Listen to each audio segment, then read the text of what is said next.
Hello and welcome to Grillin' and Chillin' with Coleman. And unless the real Coleman has gone off and joined the circus again, I'm Coleman. Today we're going to be grilling something that I struggled with for years, and that's my steak. But when we come back, I'm going to show you a surefire way of grilling the perfect steak.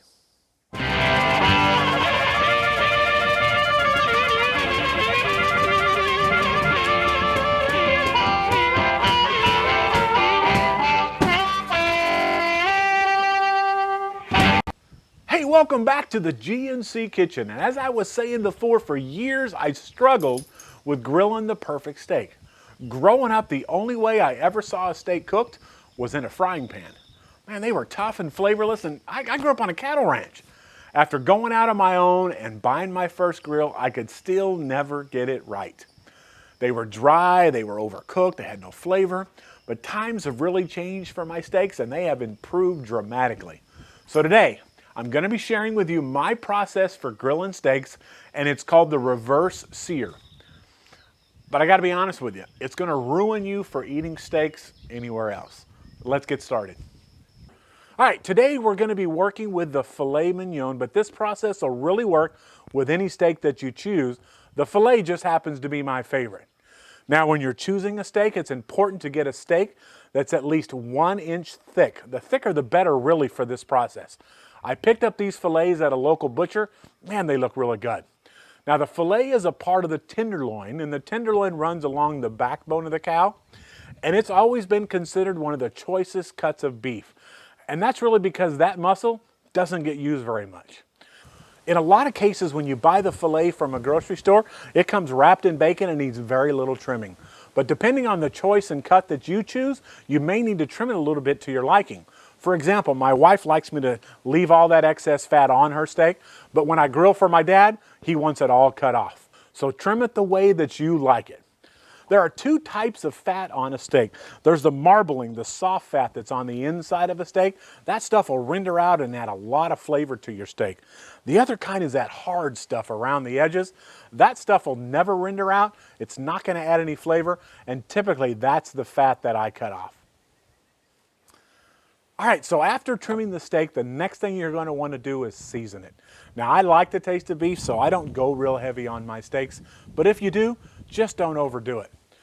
Some people really enjoy just salt and cracked pepper. I use a mixture that I found called AP Seasoning by Killer Hogs, and it's a mixture of salt, pepper, and garlic. It really adds a nice flavor that I like. Now, the thicker your steak, the more seasoning it can handle. When you season it, you're going to want to sprinkle it on and then pat it in. I'm going to flip it over. I'm going to season the backside and then pat it in. Now with these steaks, to get the extra off the cutting board, I'm just going to roll it around on the cutting board and pick up this extra seasoning to get it on the edges. So let me get the rest of these seasoned, then I'm going to show you what we're going to do next with it. All right, so the next step that we're going to take is we're going to vacuum seal our steaks. Now, if you don't have a vacuum sealer, you might consider picking one up. I use mine almost on a daily basis. You can use a Ziploc bag for this process. Doesn't work as well, but it's better than nothing. If you're considering purchasing a vacuum sealer, I put one in the description below. You might take a look at that one. Now, when you put your steak in a Ziploc bag, you want to press out as much air as you can. Close it about 90%, put a straw in the corner, and then suck out as much air as you can, pull the straw out, and close it up. All right, when you're vacuum sealing raw meat, I've got a little trick I'm going to show you. I take a piece of paper towel, and I fold it in half, and then I fold it in half again, just like this. What I do is I put it in my vacuum seal bag right above the meat, and then I seal it up. What it does is it keeps the meat juices from going past the paper towel and then messing up your seal when you try to seal it. So just a little trick I've learned over the years. You might try that. All right, so the reason I vacuum seal a steak is because it really opens up the fibers of the meat and forces that seasoning deep into the steak. Now, if you're going to grill the steak within an hour, leave it on the counter and let it come up to room temperature. Now, on your faster cooks like steak, it's important to let that meat come up to room temperature before you put it on the grill. Now, on your low and slow cooks, that's not required, But when you put a cold hunk of meat on a hot grill, it tends to leave the center raw and it chars the outside. Now, if you're not going to grill this right away, put it in the refrigerator. But make sure you take it out ahead of time and let it come up to room temperature before you try to put it on the grill. Now, while our steak is coming up to room temperature, let's get our grill ready.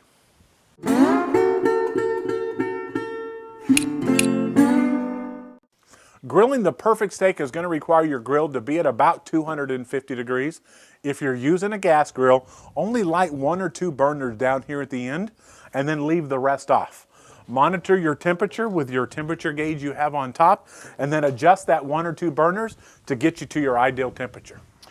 Okay, if you're cooking on a charcoal grill, you'll want to close those vents on your lid almost all the way closed, as well as the ones on the bottom. That's going to help choke down the air and get those temperatures down to where you need them to be. I also like to move all my hot coals to one side, giving me a direct cooking zone that I'm going to use later and an indirect cooking zone that I'm going to use now. Okay, so today I'm using my Kamado Joe to grill these steaks. I'm going to be using my CyberQ Cloud temperature controller to keep the temperature right at 250 degrees. I'm also going to be setting it up for 2-zone cooking.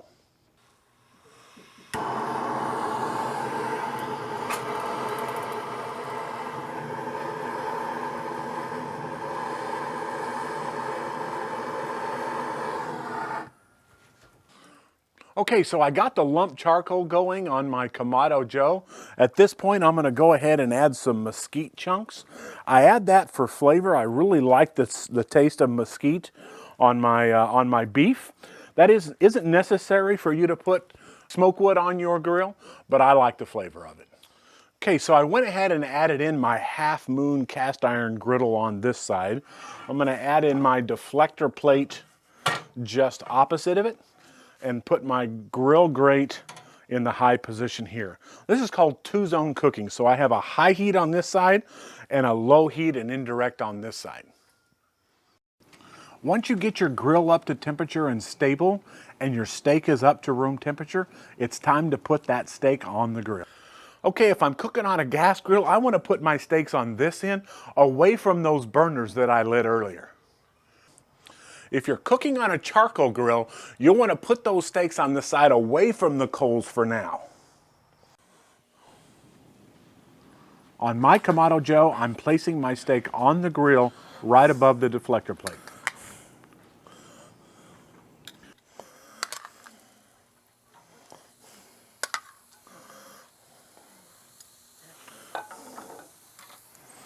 Now, if you have a temperature monitor, insert the probe into the center of the thickest part of the steak.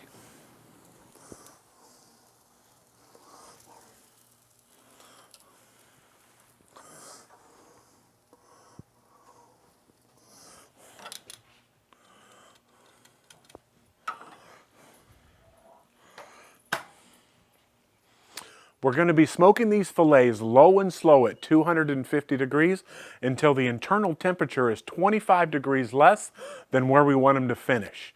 So for medium rare, we're going to pull them off at 90 degrees. For medium, we're going to pull them off at 100.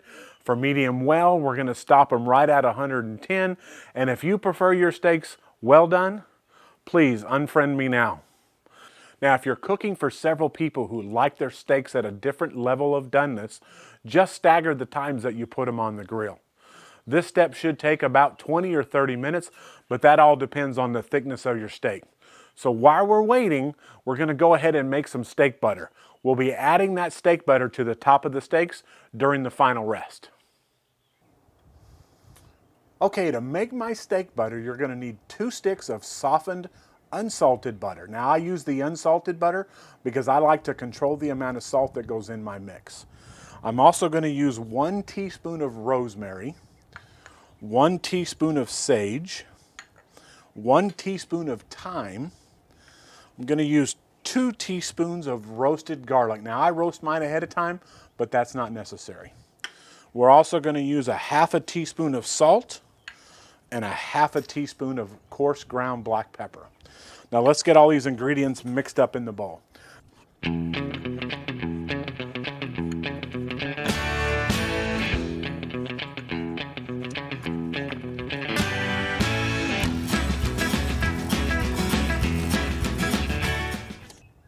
Okay, this is enough steak butter for multiple steaks. So what I do is I keep the extra in the refrigerator in a plastic tub. That should stay fresh for about a month.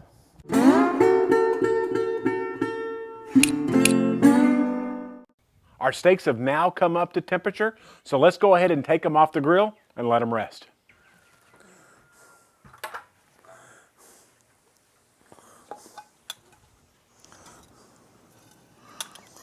I'm going to put them on a plate and wrap them tightly in foil.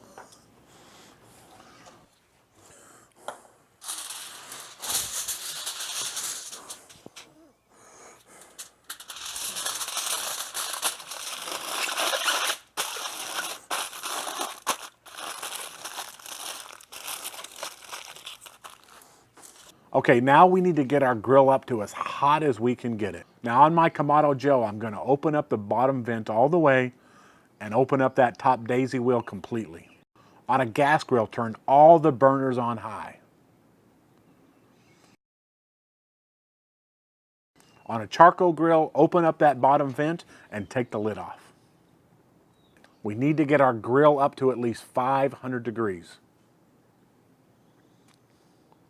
And just a word of warning, make sure you take out any temperature probes from your grill. These high temps can damage them. Next thing you need to do is put a cast iron skillet or griddle on your grill and let it get hot. I put mine on the Kamado Joe when I set it up at the beginning. Now I like to use a griddle or skillet with the ridges. It gives me some great grill marks on my steaks. Okay, if you don't have a cast iron skillet or griddle, you can just put them on the grates on your grill. Now once I have the grill and the griddle hot, it's time to sear these steaks. I like to spray a little cooking spray on the cast iron first, just to keep the steaks from sticking.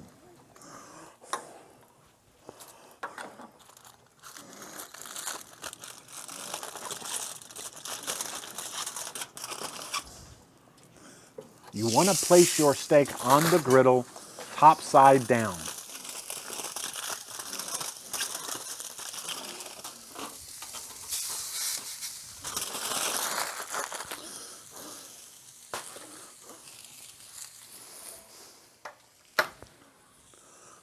After 45 seconds, turn the steak 90 degrees clockwise. What this does is it gives you the checkerboard grill mark that everyone's looking for. Man, it's all about the presentation.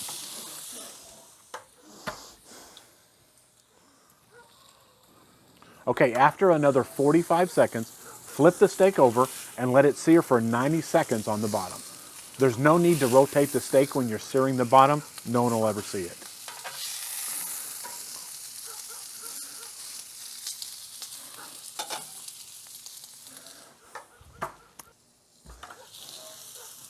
All right, I love melted blue cheese on my steak, so this is when I would add it to the top of my steak.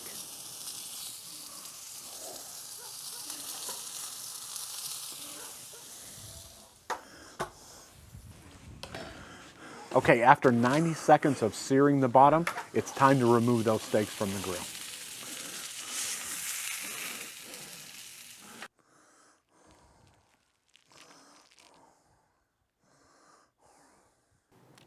I put them on a plate and put a little of that steak butter we made right on top.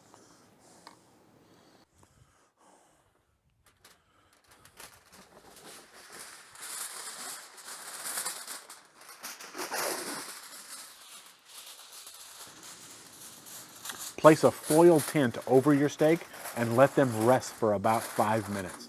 This will allow the juices to redistribute throughout the steak.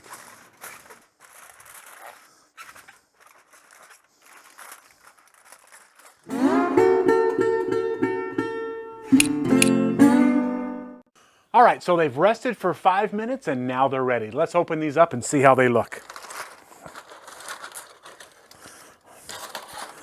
Wow, look at those grill marks. We got perfect crosshatch grill marks on there. Got a nice crust. That blue cheese is melted down. The steak butter has melted right into it. I think we need to cut into these and see how they look.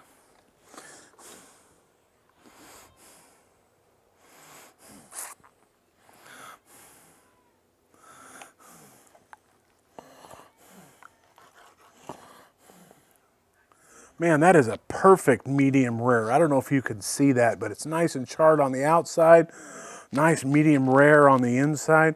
And watch this. Look at that juice, man. That juice is just flowing. Those are some gorgeous steaks. Let's look at these other ones.